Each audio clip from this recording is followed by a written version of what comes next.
хорошо проанализировав, нужно сделать выводы, что из этого, как мы можем ситуацию в лучшую сторону повернуть. Смотри, на секунду представляем вот такой момент, что Грузия нашла в себе силы признать Абхазию. Что происходит? Мы подписываем мирный договор, открываем границы, начинаем торговать.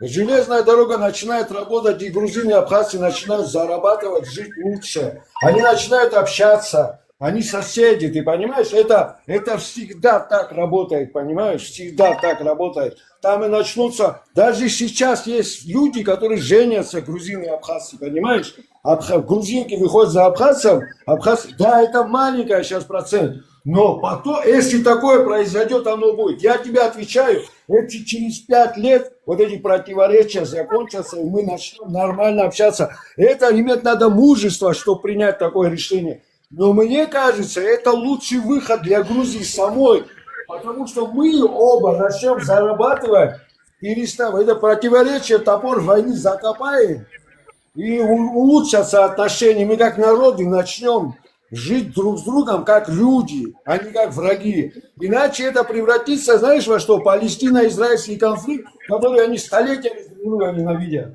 Зачем нам это надо? Я думаю, что вот то, что ты описал, это нереально в данной ситуации, потому что помимо финансового подоплеки есть более важный вопрос, это территориальный. Он стоит выше людского, выше финансового, экономического. Это первое место занимает. Конечно. Потом все за ним идет. Пока этот вопрос не решен, это все ничего не переборет. Ни железная дорога, ни беженцы, ни люди, ни страдания, ни смерть. Все это ниже стоит кратно. Поэтому будет именно так, как есть. И еще до тех пор, пока что-нибудь не произойдет, приветствуем, что-нибудь не произойдет такое серьезное, глобальное в регионе, что перетусует карты. Чего ждут грузины?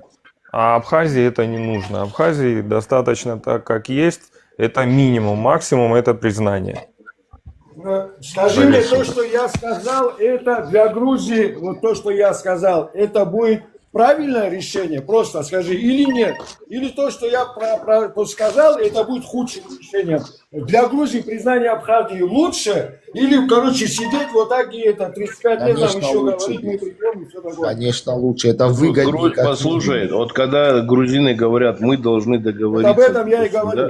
Единственное, о чем можно договориться, о признании. Все, больше не о чем договариваться. Ну, согласитесь, это лучший вариант для Грузии, чем еще 350 лет говорить, мы вернемся, тем более, если мы в Россию отойдем полностью.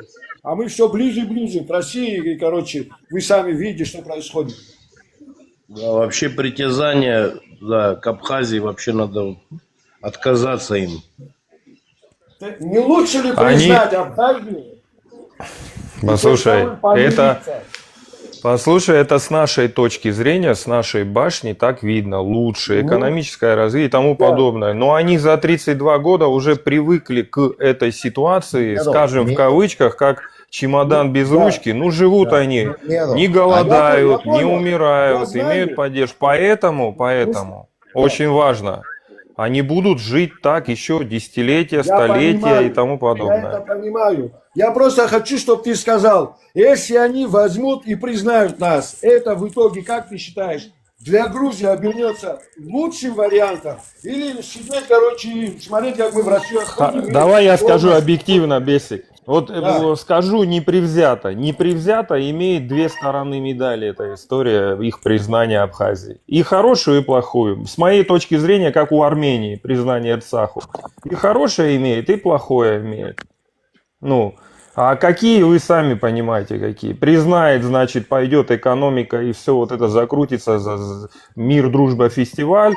А не признает, когда-нибудь в их головах, мечтах что-то произойдет, кто-то споткнется, и они как коршуны придут и захапают свое. Вот два варианта, и оба в их душах. Они не захапают, они не смогут захапать, там сил не хватит. По их мнению,